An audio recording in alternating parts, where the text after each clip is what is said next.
अस्सलाम वालेकुम। Crime victim services के प्लेटफॉर्म से माहिर नफ्सियात सोबिया दीन आपसे मुखातिब है। मैं इस प्लेटफॉर्म के ज़रिए आप तक DSM-5 का एक कोर्स लेकर हाजिर हुई हूँ। कोर्स के बारे में मज़ीद बात करने से पहले मैं आपसे अपना तारुफ़ करवा देती हूँ। पेशे के लिहाज से मैं एक क्लिनिकल साइकोलॉजिस्ट हूँ। मैंने अपनी मास्टर की डिग्री बहाउद्दीन ज़करिया यूनिवर्सिटी मुल्तान से मुकम्मल की, अप्लाइड साइकोलॉजी के साथ। फिर उसके बाद मैंने फैसलाबाद यूनिवर्सिटी से post magister diploma in clinical psychology किया।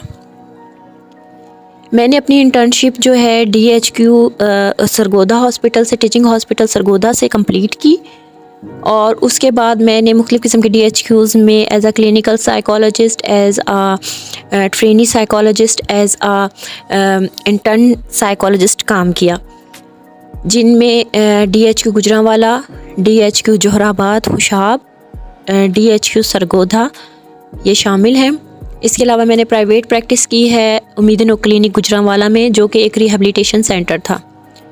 DHQ गुजरांवाला और DHQ सरगोदा ये भी रिहेबिलिटेशन सेंटर थे। इनमें मैंने साइकेट्रिक पेशेंट्स भी देखे और साथ ही जो ये ड्रग्स पेशेंट्स होते हैं रिहेबिलिटेशन सेंटर में मौजूद होते हैं, ड्रग्स पेशेंट्स, मैंने उनको भी डील किया। DHQ जोहराबाद में मैंने जस्ट साइकेट्रिक पेशेंट्स देखे, उनके ऊपर जो हमारी काउंसलिंग होती है, साइकोथेरापीज़ होती हैं, वो उनके ऊपर अप्लाई की, उनकी हिस्ट्री टेकन वगैरह सारा प्रोसीजर किया। उसके अलावा जो है मैं पाकिस्तान के मुख्तलिफ़ प्लेटफॉर्म्स पर काम कर रही हूँ ऑनलाइन, जो कि पाकिस्तान के मशहूर प्लेटफॉर्म्स हैं जैसे ओलाडॉक, मरहम, शिफॉर्म, इंस्टाकेयर, हीलिंग हर्ट्स, psychologist.com। इसके अलावा मैंने अभी हाल ही में पाकिस्तान हीलिंग साइकोलॉजिस्ट एसोसिएशन में साइकोथेरापीज़ पे एक कोर्स था, वो मुकम्मल करवाया है, जहां मैंने एज आ ट्रेनर वर्क किया, कोर्स ट्रेनर काम किया है। और वही पाकिस्तान हीलिंग साइकोलॉजिस्ट एसोसिएशन में ही मैं एज आ गेस्ट स्पीकर भी काम कर रही हूँ। इसके अलावा पाकिस्तान क्राइम विक्टिम सर्विसेज, जिसके प्लेटफॉर्म से मैं आपसे मुखातिब हूँ, यहाँ पर मैं एज आ डिप्टी कोऑर्डिनेटर काम कर रही हूँ। और अब इसी प्लेटफॉर्म से आपको एज अ कोर्स ट्रेनर एक DSM-5 पर मबनी कोर्स जो है वो मुतारफ़ करवाने जा रही हूँ।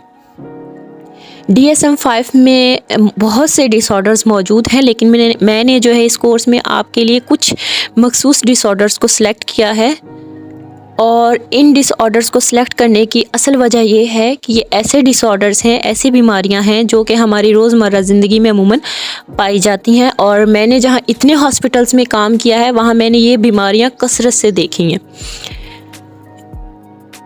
मैं आपसे ज़रा अपने कोर्स के हवाले से बात कर लेती हूँ कि मैंने इस कोर्स का सिलेक्शन क्यों किया है। DSM-5 कोर्स में जो उर्दू में पढ़ाने का मैंने सिलेक्शन इसलिए किया है क्योंकि हमारे जो बच्चे हैं उनके पास DSM-5 ऑलरेडी इंग्लिश में मौजूद है। हम क्योंकि पाकिस्तानी हैं, हमारी कौमी ज़बान उर्दू है, तो हमारे हर स्टूडेंट को इंग्लिश पर अबूर हासिल नहीं है। इंग्लिश एक इंटरनेशनल लैंग्वेज ज़रूर है जिसे हम याद भी कर लेते हैं, जिसे हम शायद बोल भी लेते हैं, बहुत से स्टूडेंट्स बोल लेते हैं और बहुत से स्टूडेंट्स नहीं बोल पाते। लेकिन जैसा हमारा पाकिस्तान एक मुल्क है, हमारा मुल्क इतना तरक्की याफ्ता नहीं है कि यहाँ पर इंग्लिश इतनी मतलब कह रहे रवानी से बोली जाती हो, तो स्टूडेंट्स को इंग्लिश समझने में भी बहुत ज़्यादा मुश्किल होती है।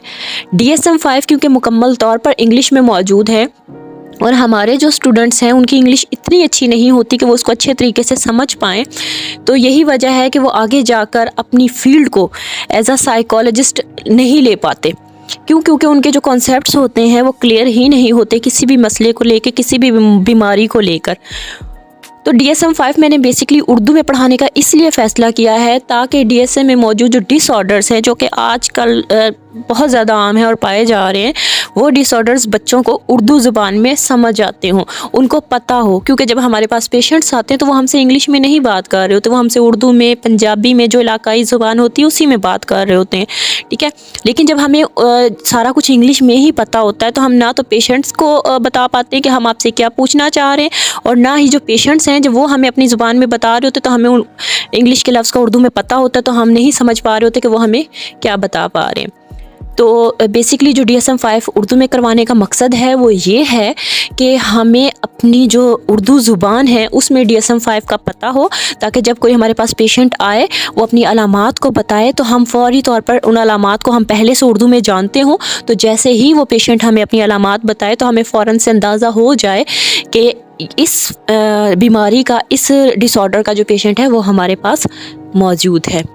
ठीक है, उम्मीद करती हूँ कि ये कोर्स आपको बहुत अच्छा लगेगा और आप बहुत अच्छे से मेरे साथ कोऑपरेट करेंगे। आपको कोई भी सवाल हो वो आप ग्रुप में मुझसे पूछ सकते हैं या सेपरेट भी मुझसे पूछ सकते हैं। किसी किस्म का मिस क्रिएट ना कीजिएगा। इंशाल्लाह ताला आपकी जो भी क्यूरीज़ होंगी उनको हल किया जाएगा और उनको प्रॉपर वे में एक्सप्लेन भी किया जाएगा। मेरे कोर्स को ज्वाइन करने का बहुत शुक्रिया। उम्मीद है कि इस कोर्स से आप बहुत कुछ सीखेंगे इंशाल्लाह। जी तो स्टूडेंट, हम बाकायदा DSM-5 का कोर्स जो है उसका आगाज़ करने से पहले हम DSM-5 के हवाले से कुछ बातों को जानेंगे कि ये क्या होता है DSM-5 और ये क्यों ज़रूरी है। हम में से हर बच्चा ये लफ्ज़ तो सुनता है कि DSM-5 DSM-5 DSM-5, लेकिन हमें बेसिकली ये नहीं पता कि DSM है क्या, किस चीज़ की एब्रीवेशन है और उसके अलावा ये क्यों ज़रूरी है। सबसे पहले तो मैं आपको बता देती हूँ कि DSM-5 होता क्या है। DSM क्या होता है। DSM होता है diagnostic and statistical manual of mental disorders. Diagnostic का मतलब होता है किसी चीज़ की तशख़ीस करना, यानी किसी चीज़ का पता लगाना, जबकि स्टैटिस्टिकल का मतलब होता है शुमारियाती, यानी कि इसमें जो है आप चीज़ों को आदाद की शक्ल में लिख सकते हैं। यानी कि इसमें हम जो है स्टैटिस्टिकल का मतलब है कि इसमें हम डेटा कलेक्ट करते हैं। ठीक है, जैसे हम अपने DSM-5 में जब डिसऑर्डर्स को पढ़ेंगे इंशाल्लाह ताला, तो उसमें हम मुख्तलिफ़ किस्म के क्वेश्चनायर्स जब यूज़ करेंगे तो क्वेश्चनायर्स में आपको पता होगा कि जैसे बैक डिप्रेशन इन्वेंट्री जो है, ठीक है, जब हम उसका डेटा कलेक्ट करते हैं तो कलेक्ट करने के बाद क्या होता है, हम उसका एनालाइज़ करते हैं, यानी उसका हम तज्ज़िया करते हैं। पहले हम डेटा इकट्ठा करते हैं, इकट्ठा करने के बाद फिर उसका तज्ज़िया किया जाता है। जब आप तज्ज़िया कर लेते फिर उसके बाद उसकी इंटरप्रिटेशन की जाती है, यानी उसको बताते हैं कि क्या मसला है। ये इसीलिए इसको स्टैटिस्टिकल कहा जाता है। ठीक है, मैनुअल कहते हैं किताबचे को। यानी आप आसान लफ्ज़ों में कह सकते हैं कि DSM जो है दरअसल वो एक तशख़ीस का ज़रिया है जिसमें अमराज को शुमारियाती अंदाज में लिखा जाता है, यानी आदाद की शक्ल में लिखा जाता है। आदाद की शक्ल में कैसे, जैसे अगर आप बैक डिप्रेशन इन्वेंट्री इस्तेमाल कर रहे हैं तो हम जब सिम्टम्स पूछते जाते हैं तो हम उसके लिहाज से उनको नंबर देते जाते हैं। जैसे हम कहते हैं जी क्या कहते हैं, कम, ज़्यादा, बहुत ज़्यादा। इंशाअल्लाह ताला कभी जब हमारा आगे लेक्चर होगा ना इसके ऊपर साइकोलॉजिकल जो टेस्टिंग है उस पर हुआ, तो इंशाल्लाह उसमें भी ये सारी आपको क्वेश्चनायर्स मैं समझाऊंगी। तो उसमें हमने स्कोरिंग रखी होती है कि जैसे फ़र्ज़ करें मैं उदासी महसूस करता हूँ, अगर हम डिप्रेशन का लेते तो मैं उदासी महसूस करता हूँ, अब उसमें हम लिख देंगे बहुत ज़्यादा, कम, कभी कभार, इस तरह कर फिर नीचे हम नंबर लिख देते कि बहुत ज़्यादा के लिए 1 है, कभी कभार के लिए 2 है। इस तरह ये है स्टैटिस्टिकल। फिर उन नंबर्स को हम काउंट करते हैं। काउंट करने के बाद जो हमारा टोटल स्कोर आता है उसकी बेस पर हम बता देते हैं कि जो क्लाइंट है या जो पेशेंट है उसको डिप्रेशन ज़्यादा है, कम है या कितना है। तो स्टैटिस्टिकल है। तो DSM-5 एक ऐसा हमारे पास किताबचा होता है जिसमें हम एक तो बीमारी की तशख़ीस करते हैं और उस बीमारी की जो तशख़ीस हम करते हैं वो हम कुछ अदाद शुमार की बुनियाद पर करते हैं। ये है DSM। ठीक है, उम्मीद है कि ये आपको DSM की समझ आ गई होगी कि क्यों ये यूज़ किया जाता है। फिर उसके बाद ये ज़रूरी क्यों है। ज़ाहिर है हम अगर DSM को यूज़ करें तो क्यों हमारे लिए ज़रूरी है कि हम DSM को इस्तेमाल करें। तो मैं आपको बताती हूँ कि ये क्यों ज़रूरी है। जी तो स्टूडेंट्स, हम बात कर रहे थे DSM की। तो DSM क्या होता है ये मैं आपको एक्सप्लेन कर चुकी हूँ। तो और नेक्स्ट जो है DSM-5 क्यों ज़रूरी है। पहली बात तो DSM-5 का, क्योंकि हम जान चुके हैं कि ये जो होती है एक हमारे पास मैनुअल होता है और ये मैनुअल यूज़ कौन करते हैं, ये हेल्थ केयर प्रोफेशनल्स यूज़ करते हैं। यानी कि जैसे हम साइकेट्रिस्ट हो गए, साइकोलॉजिस्ट हो गए, ये जो है ना इस मैनुअल को यूज़ करते हैं। ठीक है, अब ये इम्पॉर्टेंट क्यों है DSM। ये DSM हमारे लिए इसलिए इम्पॉर्टेंट है क्योंकि ये हमें जो मेंटल डिसऑर्डर्स होते हैं उनके बारे में तफसील देते हैं, डिस्क्रिप्शन देते हैं हमें। ठीक है, यानी कि ये हमें बताते हैं कि अगर आपने कोई डिसऑर्डर डायग्नोज करना है तो उसकी क्या तफसीलात होनी चाहिए। ठीक है, और फिर दूसरी बात ये हमें सिम्टम्स बताते हैं, किसी भी बीमारी के, किसी भी डिसऑर्डर के ये हमें सिम्टम्स बताते हैं। ठीक है, अब यहाँ पे एक बात मैं आप लोगों को क्लियर कर दूँ जो शायद मुझे भी नहीं क्लियर थी। मैंने जब बाद में मुख्तलिफ DHQs में अपनी ट्रेनिंग की तो मुझे वहाँ पे पता चली कि सिम्टम्स और साइंस ये दो अलग अलग चीज़ें हैं। बच्चों को इन चीज़ों का नहीं पता होता, वो साइंस और सिम्टम्स को मिक्स कर रहे होते हैं। ठीक है, तो यहाँ मैं आपको एक्सप्लेन कर दूँ कि जो सिम्टम्स होते हैं वो ऐसी अलामात होती हैं जो कि पेशेंट आपको बताता है। ठीक है, कि मुझे ये हो रहा है, मुझे वो हो रहा है। जैसे अगर आपके पास डिप्रेशन का मरीज़ है, वो आके बताता है मैं बहुत उदास रहता हूँ, ठीक है, मेरा कहीं दिल नहीं लगता, मुझे जो है भूख नहीं लगती, ये सिम्टम्स हैं। ठीक है, जो हमारा DSM भी हमें बता रहा होगा। ठीक है, और जो साइंस होंगे वो ये होते हैं कि जो हम मतलब पेशेंट्स को देख के ऑब्ज़र्व कर रहे होते हैं। ठीक है, यानी कि अगर आपके सामने पेशेंट बैठा है और वो बता रहा है मैं बहुत उदास रहता हूँ, वो बता ये रहा है मैं उदास रहता हूँ, ये सिम्टम बता रहा है, लेकिन उसके जो बिहेवियर से है वहाँ हम जज कर रहे होंगे कि वो वाकई उदास रहता है कि नहीं। यानी कि उसके फेस पे उस वक्त या उसकी बॉडी लैंग्वेज उस वक्त क्या है, वो साइंस होंगे हमारे लिए। ठीक है, ये सिम्टम्स और साइंस में एक डिफरेंस है। फिर जो DSM-5 होता है वो हमें क्या करता है, वो हमें एक क्राइटेरिया दे देता है। ठीक है, एक हमें लिमिटेशन दे देता है डायग्नोसिस बनाने की, किसी चीज़ की तशख़ीस करने की। वो हमें बता देता है कि अगर कोई आपके पास पेशेंट आता है उसमें ये अलामात मौजूद हैं या इनमें से इतनी अलामात मौजूद हैं तो आप उसको ये वाला मेंटल डिसऑर्डर डायग्नोज करोगे। हमारे मेंटल डिसऑर्डर्स की तकरीबन अलामात सेम होती हैं, तो उसमें हमें जब मेंटल डिसऑर्डर्स को डायग्नोज करना होता है तो हमें बहुत सी चीज़ों को देखना पड़ता है। वो मैं इंशाल्लाह ताला आपको नेक्स्ट बताऊंगी कि जब हम कोई मेंटल डिसऑर्डर डायग्नोज करते हैं तो उसमें हमें कौन कौन सी चीज़ों का ख्याल रखना पड़ता है। ऐसा नहीं है कि कोई पेशेंट आके बता रहा है मैं बीमार, मैं उदास रहता हूँ, मेरा खाने को दिल नहीं करता, मुझे भूख नहीं लगती, तो हम डायरेक्ट उसको डिप्रेशन डायग्नोज कर देंगे। नहीं, हमारी कुछ अलामात होंगी, कुछ होगा, निज़ाम है हमारा DSM-5 के अकॉर्डिंगली, जो हमें DSM-5 क्राइटेरिया बताता है हम उसके अकॉर्डिंगली फिर डायग्नोज कर देते हैं। फिर DSM-5 जो है ना, इसकी इंपॉर्टेंस की एक वजह ये भी है कि ये एक ऐसी लैंग्वेज यूज़ करता है, मतलब इंग्लिश में है, जो कि तमाम वर्ल्ड में एक ही जैसी इसकी लैंग्वेज यूज़ होती है। अगर ये इंग्लिश में है तो ऑल ओवर द वर्ल्ड ये इंग्लिश में ही आपको मिलेगा। ये तमाम क्लिनिशियंस इसे इंग्लिश में ही यूज़ कर रहे होते हैं। ठीक है, ऐसा नहीं है कि अगर पाकिस्तान में इस्तेमाल हो रहा है तो एक इलाके में पश्तो में हो रहा है, एक में पंजाबी में हो रहा है, एक में नहीं, ये इंग्लिश में ही होता है। ठीक है, ये भी इसकी एक इम्पॉर्टेंट वजह है यूज़ करने की। फिर उसके अलावा जो DSM-5 होता है इसलिए भी इम्पॉर्टेंट है क्योंकि ये रिसर्च में बहुत ज़्यादा हेल्प करता है क्लाइंट्स की। ठीक है, जो इसकी वजह से डायग्नोसिस बनाए जाते हैं वो बहुत ज़्यादा रिलायबल होते हैं, यानी कि वो आप पायदार कह सकते हैं। जो डायग्नोसिस हम बनाते हैं वो बहुत ज़्यादा पायदार होते हैं DSM के अकॉर्डिंग, अगर हम कोई डायग्नोज बनाते हैं। ठीक है, ये थी इसकी कुछ इम्पॉर्टेंट्स। अब DSM जो है, DSM से DSM-5 तक, और अब जो एक न्यू वर्जन आ गया DSM-5TR, यहाँ तक किस तरीके से पहुँचा और क्यों पहुँचा, हम इस पे ज़रा सी बात करेंगे कि हिस्ट्री क्या है DSM-5 की, DSM-5 तक पहुँचने के बारे में। उम्मीद है कि ये चीज़ आपको क्लियर हो गई होगी कि DSM-5 क्यों इम्पोर्टेंट है। जी, तो हम DSM-5 की हिस्ट्री की तरफ अगर हम चलते हैं, DSM की हिस्ट्री की तरफ कि ये किस तरीके से वजूद में आया। सबसे पहले जो DSM है वो 1918 में जो है ना इंट्रोड्यूस करवाया गया, और इसे इंट्रोड्यूस किसने करवाया, अमेरिकन मेडिको साइकोलॉजिकल एसोसिएशन। ठीक है, और जो कि आजकल जो है अमेरिकन साइकोलॉजिकल एसोसिएशन यानी एपा के नाम से, APA के नाम से जो है वो जाना जाता है। ठीक है, यानी कि एपा ने सबसे पहले 1918 में जो था ना DSM जो है ना वो इंट्रोड्यूस करवाया, स्टैटिस्टिकल इसका मैनुअल जो था वो इंट्रोड्यूस करवाया।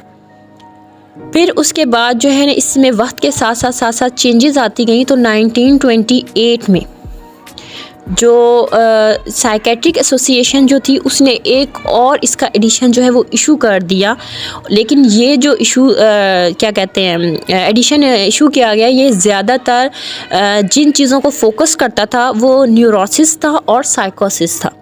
अब न्यूरोसिस क्या होते हैं, साइकोसिस क्या होते हैं, मैं आपको वो बताती हूँ। जी, तो न्यूरोसिस क्या होता है, न्यूरोसिस एक ऐसा मसला कह लें आप जिसमें जो है ना दिमागी तकलीफ़ महसूस होती है, और वो दिमागी तकलीफ़ जब इंसान को महसूस होती है तो उसकी वजह से उसे अपने जहन पर एक दबाव महसूस होता है। यानी असाबी दबाव कह सकते हैं आप। जैसे अब मैं आपको एक मिसाल देती हूँ। जैसे हम कहते हैं मुझे ऐसे लग रहा है जैसे मेरा सर जो है दर्द से फट रहा है, ठीक है। मुझे ऐसे लग रहा है मेरे जो रगें हैं अंदर की खींच रही हैं, ठीक है। मुझे ऐसे लग रहा है मेरा सर बहुत भारी हो गया है, इसमें बहुत खिंचाव आ रहा है, कोई से हथौड़े मारा है। ये असाबी खिंचाव है आपका, जिसमें आपके असाब जो हैं वो खिंच जाते हैं, महसूस ऐसा होता है, ठीक है। यानी इसमें एक तनाव की कैफियत होती है न्यूरोसिस में। जबकि साइकोसिस जो है न्यूरोसिस से एक बिल्कुल डिफरेंट चीज़ है। देखिए न्यूरोसिस में जो होता है ना, इंसान वो अपनी जो उसकी हकीकत होती है ना, रियलिटी, वो उसको जान रहा होता है, ठीक है। उसे पता होता है कि मेरे आसपास क्या हो रहा है और क्या नहीं हो रहा। जबकि साइकोसिस जो होती है वो एक ऐसी कह लें शदीद जहनी कैफियत होती है जिसमें इंसान का अपनी रियलिटी से जो है ना ताल्लुक़ ख़त्म हो जाता है। यानी साइकोसिस में जो पेशेंट होगा उसको अपने इर्द गिर्द क्या हो रहा है क्या नहीं हो रहा उस चीज़ की ख़बर नहीं रहती। मैं आपको एक केस डिस्कस करती हूँ आपके साथ। हमारे पास एक पेशेंट आई थी DHQ में, मैं सरगोदा में काम कर रही थी। तो क्योंकि वहाँ पे तो उस वक्त एज आ ट्रेनी में वर्क कर रही थी, बल्कि इंटर्नशिप में कर रही थी, तो ज़्यादा मैं उस पेशेंट्स को हम डील नहीं कर पाए। वो ज़ाहिर है जो हमारे सीनियर्स थे उन्होंने उसको देखा। तो उसका क्या हुआ था, वो उसमें एक अम्मा जी थी, वो आई। उन अम्मा जी को ना बुखार हुआ, बहुत शदीद किस्म का बुखार हुआ। तो उन्हें कोई इंजेक्शन लगवाया गया जिसका इफ़ेक्ट आया और वो अम्मा जी जो थी वो एकदम से साइकोसिस में चली गई। साइकोसिस क्या होता है ये भी मैं आपको इंशाल्लाह ताला जब हम लेक्चर्स स्टार्ट करेंगे तो उसमें मैं साइकोसिस की ज़रा सा आपको एक्सप्लेन करूँगी कि साइकोसिस क्या होता है। क्योंकि साइकोसिस भी बाकायदा तौर पर हमारे DSM में जो है ना एक अलग से कह लें डिसऑर्डर करके बयान किया गया है, बताया गया है कि साइकोसिस क्या होता है साइकोटिक डिसऑर्डर्स में। अच्छा खैर, बात मैं आपको कर रही थी कि साइकोसिस में वो माँ जी जो कल तक अपने हर तरह की कैफियत से बाखबर थी, जब उन्हें वो एकदम साइकोसिस का अटैक आया, साइकोसिस का कि वो पेशेंट हुई हैं, तो उन्हें वो हमारे पास जब आई हैं तो उन्हें कोई ख़बर नहीं थी। उनके मतलब बाल उनके ये बिखरे हुए थे, हालांकि एक रात पहले वो ठीक ठाक थी, सिर्फ बुखार हुआ था। तो जब वो साइकोसिस की पेशेंट हुई हैं तो क्या हुआ है उनके बाल जब आई हैं तो कोई उन्होंने बाल नहीं सिमरे, बाल उनके बिखरे हुए थे और कपड़े जो थे वो उन्होंने उसका बुरा हाल किया हुआ था। उनका बेटा पास खड़ा था, वो कभी उनके मुंह पे हाथ मार रही है, कभी उसके बेटे का हाथ पकड़ रही है, कभी अपने बाजुओं को फोल्ड कर रही है। उन्हें इस चीज़ से कोई गर्ज नहीं थी कि मुझे कौन देख रहा है कौन नहीं देख रहा, मेरी इस वक्त क्या कंडीशन है, मेरे सामने डॉक्टर्स बैठे हुए हैं, कौन मतलब मैं किसके पास आई हूँ, कहाँ आई हूँ, कोई नहीं था। देखिए हम नॉर्मल इंसान जो होते हैं, हम कहीं पे भी किसी हॉस्पिटल में भी जाएं तो हमें पता होता है कि हमारे सामने डॉक्टर बैठा है तो हमने उसके साथ कैसे बिहेव करना है, ठीक है। हमने किस तरीके से बैठना है, हम कौन सा एक्शन करेंगे और कौन सा एक्शन नहीं करेंगे, नॉर्मल इंसान को खबर होती है। लेकिन उन माँ जी को कोई भी ऐसी खबर नहीं थी, तो वो उनका साइकोसिस था। साइकोसिस जो होती है डिसऑर्डर्स की एक स्टार्टिंग फेज़ होती है जिसमें कि मुख्तलिफ़ किस्म की अलामात जो है ना घुली मिली सी होती हैं, ठीक है। ये मैक्सिमम हम कहते हैं कि अगर एक मंथ्स के अंदर कोई ऐसी अलामात आए तो हम डायरेक्ट उसको डायग्नोसिस नहीं करते कोई डिसऑर्डर, तो हम उसको साइकोसिस में ले जाते हैं। इंशाल्लाह ताला इन डिटेल भी आपसे साइकोसिस के ऊपर बात होगी। तो DSM-5 का नेक्स्ट जो मैं आपको बता रही थी कि जो 1928 में मैनुअल किया गया, तो इसमें साइकोसिस और न्यूरोसिस के ऊपर बहुत ज़्यादा बहस की गई। अच्छा एक बात मैं आपको बता दूं, हम जो साइकोलॉजिस्ट होते हैं हम यूज़ करते हैं DSM, ठीक है। जो साइकेट्रिस्ट होते हैं वो ICD यूज़ करते हैं। ICD क्या होती है? ICD होती है इंटरनेशनल क्लासिफिकेशन ऑफ डिजीज़, ठीक है। तो द वर्ल्ड हेल्थ ऑर्गेनाइजेशन जो होती है जिसको WHO कहा जाता है, इन्होंने इंटरनेशनल क्लासिफिकेशन ऑफ डिजीज़ यानी डिजीज़ ICD-6 ये जो था ये इंट्रोड्यूस करवाया था उसी दौरान। और ये जो था इसका मकसद जो था, इसमें भी जो चीज़ें बयान की गई वो कॉमनली जो थी ना मेंटल डिसऑर्डर से रिलेटेड ही बताई गई। जो साइकेट्रिस्ट होते हैं वो ICD यूज़ कर रहे हो। तो और आप जब हम DSM स्टार्ट करेंगे तो इंशाल्लाह उसमें भी मैं आपको बताऊंगी। तो हमारी कोडिंग जो यूज़ हो रही होती है वो ICD के अकॉर्डिंगली हो रही होती है। अब तो खैर ICD 11 तक पहुँच गए हैं, ये उस वक्त ICD 6 चल रहा था, ठीक है। तो हमारी कोडिंग हुई होती है ICD के लिहाज से ना, हमारी डिसऑर्डर्स को कोडिंग की जाती है। जो हमारे DSM के अकॉर्डिंग कोडिंग होगी वो चेंज होगी, जो ICD के लिहाज से कोडिंग होती है वो चेंज होती है, ठीक है। अच्छा DSM-1 जब पब्लिश्ड हुआ तो वो हुआ था 1952 में, जब फर्स्ट DSM जो है वो लेक्चर अच्छा आपका लंबा हो गया, मैं नेक्स्ट लेक्चर में आपको इसकी एक्सप्लेनेशन देती हूँ। जी तो स्टूडेंट, हम बात कर रहे थे डीएसएम की हिस्ट्री के बारे में। अच्छा, मैं आप लोगों की हिस्ट्री बहुत ज़्यादा डिटेल में नहीं लेके जाऊंगी डीएसएम की, क्योंकि हमारा जो बेसिक पर्पस है वो है डीएसएम 5 के डिसऑर्डर्स के ऊपर फोकस करना। ठीक है, डीएसएम 5 की मैं आपको मोटी मोटी हिस्ट्री बता देती हूँ कि किस तरह ये डीएसएम 5 और डीएसएम टीआर तक पहुँचा है। ठीक है, तो डीएसएम का मैं आपको बता चुकी हूँ कि ये 1918 में जो है इंट्रोड्यूस करवाया गया, एपन इंट्रोड्यूस करवाया। बाद में इस पे इसका कुछ चेंजेस वगैरह लाने के बाद इसका सेकंड एडिशन जो है वो 1928 को आया डीएसएम का। ठीक है, सेकंड एडिशन तो नहीं कहेंगे, लेकिन डीएसएम में ही चेंजेस करके उसको 1928 में रीपब्लिश किया गया। ठीक है, और वो जो फोकस कर रहा था वो न्यूरोसिस और साइकोसिस पे कर रहा था। फिर डीएसएम 1 का जो फर्स्ट टाइम मतलब मैनुअल आया वो आया 1952 में आया, और उसमें 60 डिसऑर्डर्स जो थे उनके बारे में डायग्नोसिस दी गई। और ये जो डीएसएम 1 जो था, इसका बेसिक फोकस जो था वो एबनॉर्मल साइकोलॉजी और पैथोलॉजी था, साइकोपैथोलॉजी था, और यही वजह जो है ना इसके चेंजेस की बनी। और उसके अलावा जो डीएसएम 1 जो था उसको इसलिए भी चेंज किया गया क्योंकि वो ज़्यादातर जो फोकस कर रहा था वो एबनॉर्मल और नॉर्मल बिहेवियर पे कर तो रहा था, लेकिन वो उसके दरमियान कोई भी किसी भी किस्म का फ़र्क नहीं बता पा रहा था कि एबनॉर्मल बिहेवियर क्या होता है और नॉर्मल बिहेवियर क्या होता है। क्योंकि जब हम डायग्नोस करते हैं तो उसके लिए हमें एबनॉर्मल और नॉर्मल बिहेवियर का पता होना बहुत ज़रूरी है। जैसे फ़र्ज़ करें, अल्लाह ना करे किसी के अचानक से डेथ हो जाती है, किसी लव वन की, किसी प्यारे की अचानक से वफ़ात हो जाती है, तो उसमें भी कुछ अलामात ऐसी आ जाती हैं जो मैक्सिमम 1 हफ़्ते तक रह जाती हैं, जैसे उदास होना, परेशान होना, रोना धोना। ठीक है, तो अब हम उसे एबनॉर्मल बिहेवियर में नहीं कंसीडर कर सकते। ठीक है, तो जो डीएसएम 1 था वो इस चीज़ को सेपरेट नहीं कर पा रहा था कि कौन सा बिहेवियर नॉर्मल लेंगे और कौन सा एबनॉर्मल लेंगे। तो इसी वजह से डीएसएम 1 जो था उसमें चेंजेस लाते लाते डीएसएम 2 को 1968 में पब्लिश कर दिया गया। ठीक है, और इसके अंदर जो है ना मतलब जो डिसऑर्डर्स डाले गए उनको टोटल करने के बाद 185 डिसऑर्डर्स बने थे जिनकी उसने डायग्नोसिस जो है ना वो पेश की। ठीक है, और ये जो डायग्नोसिस इसने 185 डिसऑर्डर्स की जो पेश की, उसके अंदर जो एक बेसिक इशू आ रहा था वो ये आ रहा था कि डीएसएम 2 जो था वो ज़्यादातर बच्चों पर और जो नौजवान हैं उनके ऊपर फोकस कर रहा था। ठीक है, और उसके अलावा जो डीएसएम 2 जो था उसने जो होमोसेक्सुअलिटी डिसऑर्डर जो था उसको मज़ीद डिस्कस नहीं किया, तो इसीलिए उसमें मज़ीद चेंजेस की गई और डीएसएम 3 जो था उसको 1980 में इंट्रोड्यूस करवा दिया गया। और जो डीएसएम 3 जो था इसके अंदर 5 मल्टी एक्सल जो डायग्नोस्टिक सिस्टम है ना उसको इंट्रोड्यूस करवाया गया, यानी कि इसमें 5 किस्म के मल्टी एक्सल्स बना दिए गए जिनमें मुख्तलिफ़ किस्म के डिसऑर्डर्स को कैरेक्टराइज कर दिया गया, यानी एक्सल 1 में ये, एक्सल 2 में ये, एक्सल 3 में ये। ठीक है, इस तरीके से करके ना उनको सेपरेट कर दिया गया। और इसमें जो डीएसएम 3 में मैक्सिमम डिसऑर्डर्स जो बताए गए वो 265 जो थे वो बताए गए थे। ठीक है, और वो कुछ ख़ास किस्म के ही डिसऑर्डर्स थे जिनके बारे में वो स्पेसिफिक इंफॉर्मेशन जो था वो प्रोवाइड कर रहा था। फिर डीएसएम 3 में थोड़ी सी चेंजेस करके इसका रिवीजन दोबारा लाया गया, यानी डीएसएम 3 आर से मतलब होता है रिवीजन, यानी उसमें रिवाइज कुछ एडिशन किया गया, उसको उसी को रिवाइज़ किया गया।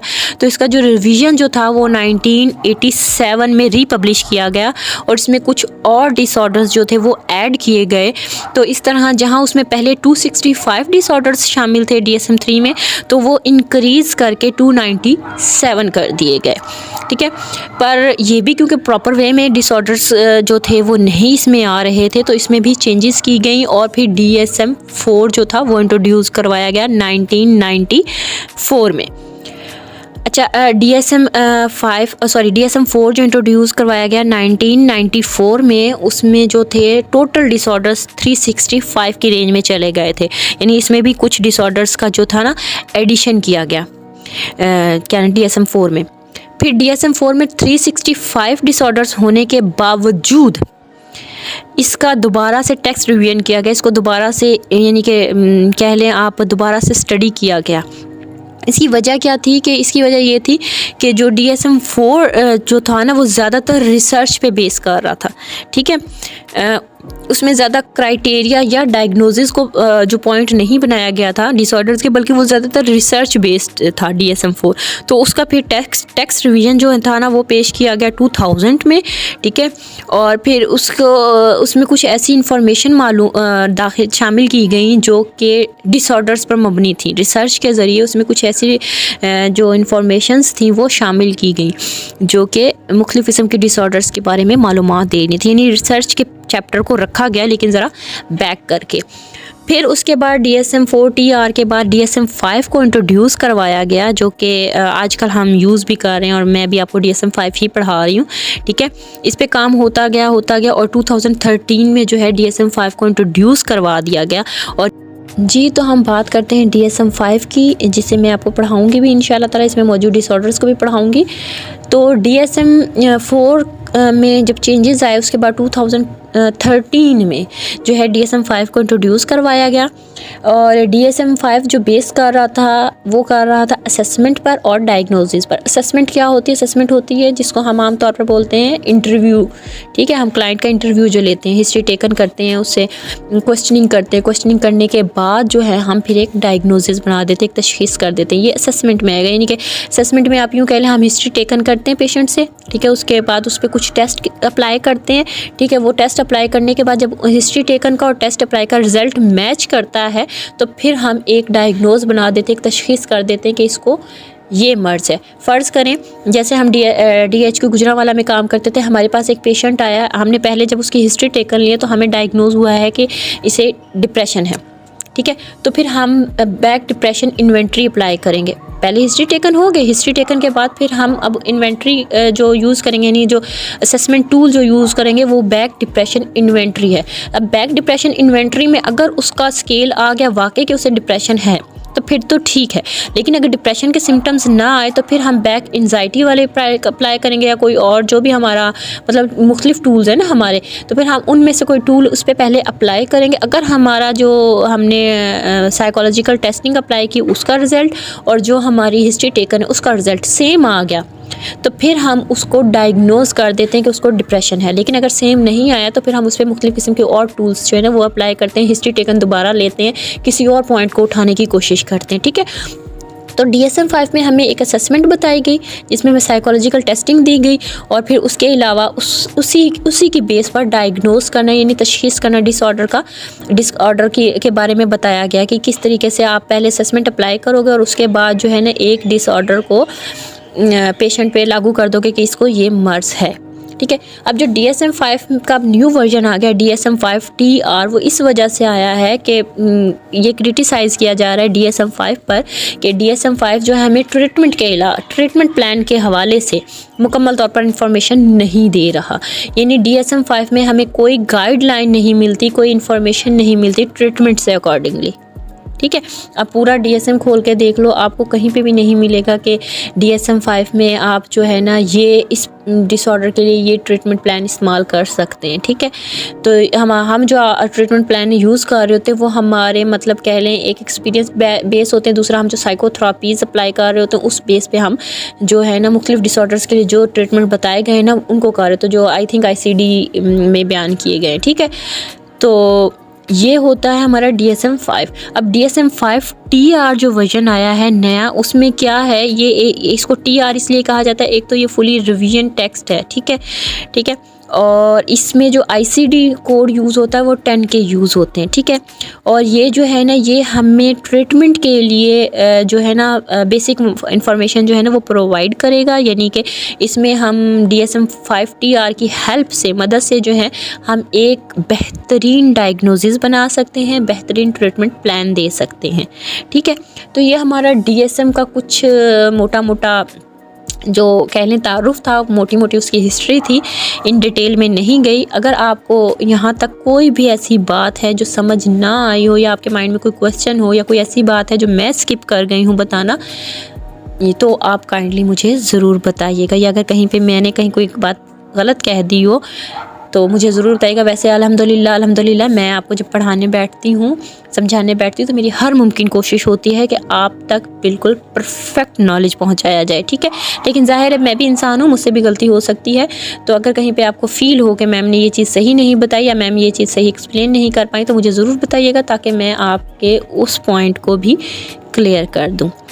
उम्मीद है कि आपको यहाँ तक DSM 5TR तक की हिस्ट्री जो है वो समझ आ गई होगी। अब हम अपने लेक्चर्स का आगाज़ करेंगे, लेकिन लेक्चर्स का आगाज़ करने से पहले हम जो मोटी मोटी बातें होती हैं जो DSM के बारे में हमें जाननी चाहिए या डिसऑर्डर को डायग्नोज करने से पहले जाननी चाहिए, वो हम पढ़ेंगे। और डिसऑर्डर क्या होता है, ठीक है, दिमागी डिसऑर्डर क्या होता है, मेंटल इलनेस या मेंटल डिसऑर्डर क्या होता है, इसके बारे में हम जानेंगे इंशाल्लाह। जी तो स्टूडेंट, हम DSM 5 का आगाज़ करने से पहले कुछ मोटी मोटी चीज़ें जो DSM के बारे में हमें पता होना चाहिए उनके बारे में जान लेते हैं। अच्छा, मेंटल डिसऑर्डर, ये हमने बड़ा लफ्ज़ सुना हुआ है, मेंटल डिसऑर्डर। तो पहले हमें पता होना चाहिए कि mental disorder according to DSM 5 क्या है और वैसे मेंटल डिसऑर्डर किसको कहते हैं। देखें, मेंटल का तो सबको पता है, जहनी या दिमागी, ठीक है। अब डिसऑर्डर क्या होता है? डिसऑर्डर का मतलब होता है कि ऐसा मर्ज़ या ऐसी बीमारी जिसमें के किसी भी फ़र्द के जो दिमागी अफ़ाल जो हैं और दिमागी अफ़ाल में खलल पड़ जाता है, यानी दिमाग के जो काम होते हैं उनमें ख़राबी पैदा हो जाती है। वैसे डिसऑर्डर का मतलब है ख़राबी पैदा होना, ठीक है। यानी DSM एक ऐसा डिसऑर्डर जो है वो एक ऐसी बीमारी या एक ऐसा आर्ज़ा आप कह सकते हैं जिसमें दिमागी खलल आ जाता है। मेंटल डिसऑर्डर दिमागी खलल की बीमारी है, ठीक है।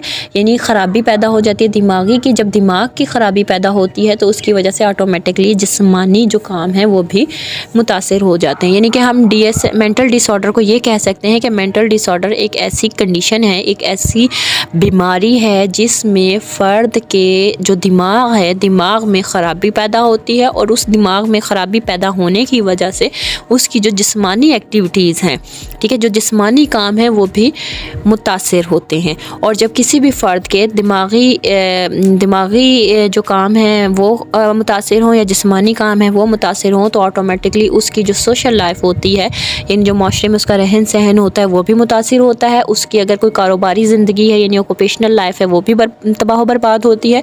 और उसके अलावा उसकी अगर कोई एजुकेशनल लाइफ है, अगर वो कोई पढ़ रहा है तो वो भी जो है वो ख़राब हो जाती है। और उसके अलावा उसकी ज़िंदगी की हर एक्टिविटी जो है वो मुतासिर होती है। अब जो हमने बात की है मेंटल डिसऑर्डर की, कि मेंटल डिसऑर्डर्स जो होती हैं ऐसी कंडीशंस होती हैं, अगर कोई हमारे पास ऐसा पेशेंट आ जाए जो हमसे पूछे कि मैम दिमागी तौर पे, मतलब पेशेंट बाज जो होते हैं इनसाइट्स होती है, कुछ को इनसाइट्स नहीं होती। इनसाइट से मुराद है कि ऐसा मरीज़ जिसको अपनी बीमारी के बारे में पता हो, तो उसको कहते हैं इसको अपनी बीमारी से मुतल्लिक इनसाइट्स है, ठीक है। और इनसाइट्स का ना होना मतलब साइकोसिस के पेशेंट्स होते हैं जिनको अपनी बीमारी के बारे में पता ही नहीं होता कि उनको मसला क्या है और क्या नहीं है और वो किस हालत में है, ठीक है। तो अगर हमारे पास कोई पेशेंट आ जाए मेंटल डिसऑर्डर का, वो हमसे पूछे कि मैं ठीक हो सकता हूँ कि नहीं हो सकता हूँ, तो हम उसे कह सकते हैं कि ये ट्रीटेबल कंडीशन है, ठीक है।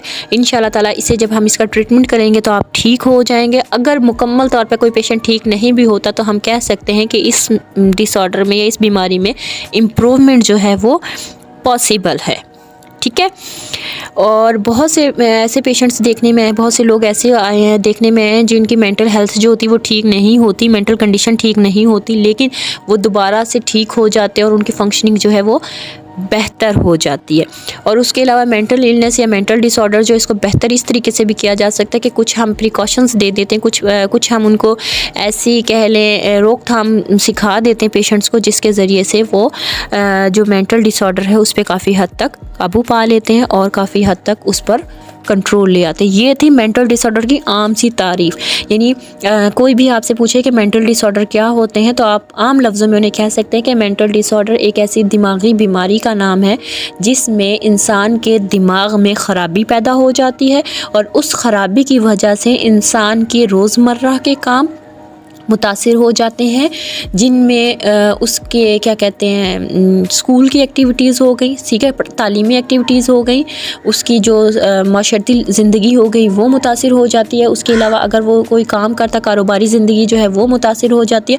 और इसकी एक और जो सबसे अहम बात है जो मेंटल डिसऑर्डर्स में होता है, किसी भी जो शख्स होता है ना, कोई भी फ़र्द होता है, उसका सोचने समझने का जो अंदाज़ होता है ना वो भी मुतासिर होता है, उसका बिहेवियर भी मुतासिर होता है। और उसके अलावा उसके जो इमोशंस होते हैं ना, यानी जो उसके जज्बात होते हैं वो भी बुरी तरह से मुतासिर हो जाते हैं। अब जो ये तो मैंने आपको सिंपल लफ्ज़ों में मेंटल डिसऑर्डर की डेफिनेशन बताई है। DSM-5 इसके अकॉर्डिंगली क्या कहता है, हम उसके बारे में बात करेंगे। जी, तो हम बात करते हैं mental disorder according to DSM-5, यानी DSM-5 मेंटल डिसऑर्डर को कैसे बयान करता है। अच्छा, DSM-5 कहता है कि a mental disorder is a syndrome. पहले मैं आपको सिंड्रोम के बारे में बता देती हूँ कि सिंड्रोम क्या होता है। सिंड्रोम एक ऐसी हालत होती है या एक ऐसी बीमारी होती है जिसमें एक साथ कई अलामात मौजूद होती हैं, ठीक है। यानी मेंटल डिसऑर्डर में एक साथ कई किस्म की अलामात आपको देखने में मिलेंगी, और यही वजह है कि इसे DSM-5 में सिंड्रोम कहा गया है। तो DSM-5 कहता है कि मेंटल डिसऑर्डर जो है ये एक सिंड्रोम होते हैं जिनकी तस्वीर कशी, यानी जिनको आप बयान कर सकते हैं जब आप क्लिनिकली, यानी तिब्बी लिहाज से जब आपके पास कोई पेशेंट आता है, जब आप वो आपके पास आता है तो आप उसको कैसे कह सकते हैं कि उसे कोई मेंटल डिसऑर्डर है। उसमें पेशेंट्स जो होगा उसकी कॉग्निशन मुतासिर होगी, यानी उसकी अक्ल और सोचने समझने की जो सलाहियत होगी ना वो आपको कहीं ना कहीं से अफेक्टेड नज़र आएगी, ठीक है। आपको महसूस होगा कि जैसे एक आम इंसान सोचता समझता है, बात करता है, वैसे इसमें कहीं ना कहीं उस चीज़ के हवाले से ख़राबी मौजूद है, ठीक है। उसके जो इमोशंस होंगे, इमोशनल रेगुलेशन नहीं होगी, यानी कि उसको अपने जज्बात के इजहार के बारे में नहीं पता होगा, ठीक है। वो उसे नहीं मालूम होगा मुझे कब गुस्सा करके दिखाना है, मुझे कब हंसना है, मुझे कब चुप रहना है, मुझे कब बात करनी है, मुझे किससे बात करनी है, मुझे कितनी रफ्तार में बात करनी है, ठीक है। उस चीज़ के बारे में उसे कुछ इल्म नहीं होगा। और उसके अलावा उसके बिहेवियर जो होता है, यानी उसके रवैये के अंदर जो है ना डिस्टर्बेंस आपको महसूस होगी क्लिनिकली। यानी कि अगर वो बैठा है तो वो बैठते वक्त तो उसने मतलब किस तरीके से आपसे वो बात कर रहा है, उसकी बॉडी लैंग्वेज क्या है, ठीक है। वो आपकी चीज़ों को छेड़ रहा है, नहीं छेड़ रहा, उसके एक्सप्रेशंस क्या हैं, ये सारे उसके बिहेवियर में काउंट होंगे, ठीक है। वो आपकी तरफ कैसा बिहेवियर शो कर रहा है, बहुत ज़्यादा मोहब्बत वाला, खौफ वाला, या फिर वो आपकी तरफ एग्रेसिव बिहेवियर शो कर रहा है, जारहाना बिहेवियर जो है ना वो शो कर रहा है, ठीक है। तो ये इसमें डिस्टर्बेंस आपको क्लिनिकली पता चल जाएगी। ये DSM-5 कह रहा है कि a mental disorder is a syndromes characterized by clinically significant disturbance in an individuals cognition, emotion regulations और बिहेवियर, ठीक है। यानी कि किसी भी फ़र्द के अगर आपको कॉग्निशन में, इमोशन रेगुलेशंस में और बिहेवियर में क्लिनिकली जो है डिस्टर्बेंस महसूस हो तो भी मेंटल डिसऑर्डर हम कहेंगे। और ये जो डिस्टर्बेंस होगी ये क्या करती है, ये रिफ्लेक्ट करती है, ये बताती है, क्या बताती है कि डिसफंक्शनिंग हो रही है, यानी कि काम जो है वो सही तरीके से नहीं हो रहे उस क्लाइंट के। क्या कौन से काम नहीं हो रहे, एक साइकोलॉजिकल उसकी फंक्शनिंग सही नहीं हो रही, यानी कि जहनी तौर पर उसके जो काम हैं वो सही नहीं हो रहे, बायोलॉजिकली उसकी फंक्शनिंग सही नहीं हो रही, यानी कि जो आप कह लें जैसे कि हम इंसान हैं, हम जिंदा जानदार हैं, हमारा खाने पीने का एक तरीका, उठने बैठने का एक तरीका, लोगों से मिलने मिलाने का एक तरीका है, ठीक है। तो ये बायोलॉजिकली है कि हम किस तरीके से माशरे में रह रहे हैं, हमारा दूसरे लोगों के साथ ताल्लुकात क्या हैं। उसके अलावा जो अल्लाह ताला ने हमें एक जिस्म दिया है, ठीक है, उसमें किस तरीके से बढ़ोतरी हो रही है, वो डेवलपमेंटल हो जाएगा कि नहीं, हमारे माइंड के लिहाज से हमारा जिस्म ग्रोथ कर रहा है कि नहीं है, ठीक है। तो उनके डेवलपमेंटल प्रोसेस में भी जो है वो डिस्टर्बेंस आपको देखने में मिलेगी, ठीक है। डिसफंक्शनिंग होगी, यानी कि वो मुकम्मल तौर पर जो है उनकी ग्रोथ जो है वो डिस्टर्ब हुई होगी। कभी आप सिंड्रोम के बच्चे देखें ना तो आपको उनके फीचर्स देखकर ही पता चल जाता है कि ये जो है ना मेंटल डिसऑर्डर्स के पेशेंट्स हैं, ठीक है, जिनको स्पेशल बच्चे कहा जाता है। तो हम यहाँ पे वो DSM-5 जो है वो यही कह रहा है कि जब फ़र्द की इन तीन चीज़ों में, यानी कॉग्निशन में, इमोशन रेगुलेशंस और बिहेवियर में डिस्टर्बेंस होगी ना, तो वो डिस्टर्बेंस सिर्फ आपको वैसे ही नहीं नज़र आएगी, बल्कि वो डिस्टर्बेंस आपको बाकायदा तौर पर उसके साइकोलॉजिकल फंक्शंस में भी नज़र आएगी, यानी उसके जो साइकोलॉजिकल फंक्शंस होंगे वो जो है वो सही से परफॉर्म नहीं कर पा रहा होगा, उसकी बायोलॉजिकल फंक्शनिंग भी डिस्टर्ब हुई होगी, वो भी वो सही तरीके से नहीं परफॉर्म कर पा रहा होगा, ठीक है। और उसकी जो डेवलपमेंटल फंक्शनिंग होगी, यानी डेवलपमेंटल जो उसको प्रोसीजर होगा वो भी सही नहीं होगा, ठीक है।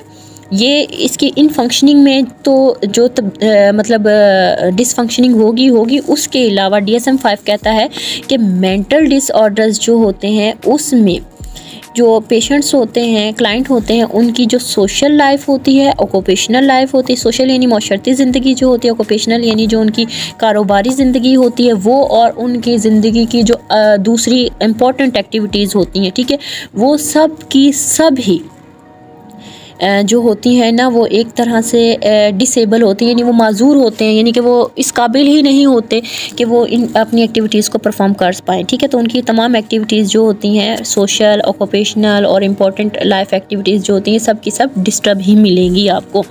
यानी कि मैं आपको आसान लफ्ज़ों में जो DSM-5 की डेफिनेशन है वो उसको ऐसे करके बताऊँ तो आपको समझ आ जाएगी कि DSM-5 कहता है कि मेंटल डिसऑर्डर जो है वो सिंड्रोम्स होते हैं, और इसकी निशानदेही आप क्लिनिकली उस वक्त कर सकते हैं जब आपको एक फ़र्द की कॉग्निशन में, उसके इमोशंस रेगुलेशंस में और उसके बिहेवियर में डिस्टर्बेंस नज़र आए। और ये जो डिस्टर्बेंस है ये आपको वाज़ेह तौर पर उसके साइकोलॉजिकल फंक्शनिंग में भी नज़र आए, उसकी बायोलॉजिकल फंक्शनिंग में भी नज़र आए और उसकी डेवलपमेंटल फंक्शनिंग में भी नज़र आए। उसके अलावा सिर्फ यहीं पर आकर बात नहीं रुक जाती, आपने ये भी देखना है कि इस डिस्टर्बेंस की वजह से पेशेंट जो है उसकी सोशल लाइफ भी डिस्टर्ब हो रही हो, उसकी ऑक्यूपेशनल लाइफ भी डिस्टर्ब हो रही हो, उसकी एजुकेशनल लाइफ जो है वो भी डिस्टर्ब हो रही हो, और उसकी जितनी भी लाइफ की इम्पॉर्टेंट एक्टिविटीज़ हैं वो सब डिस्टर्ब हो रही हो। तो हम कह सकते हैं कि ये पेशेंट जो है मेंटल डिसऑर्डर का पेशेंट है। DSM-5 की डेफिनेशन मैं आपको इंग्लिश में एक बार पढ़ दूँ ताकि आपको पॉइंट्स जो हैं वो क्लियर हो जाएं। A mental disorder is a syndrome characterized by clinically significant disturbance in an individual's cognition, emotion regulation, or behavior that reflects a dysfunction in the psychological, biological, or developmental processes. Underlying mental functioning. Mental disorders are usually associated with the significant distress or disability in social, occupational or other important life activities. Hopefully आप लोगों को mental disorder की अच्छे तरीके से समझ आ गई होगी कि DSM-5 मेंटल डिसऑर्डर को कैसे डायग्नोज करता है। अगर आपको समझ नहीं आई तो आप मुझसे मज़ीद पूछ सकते हैं।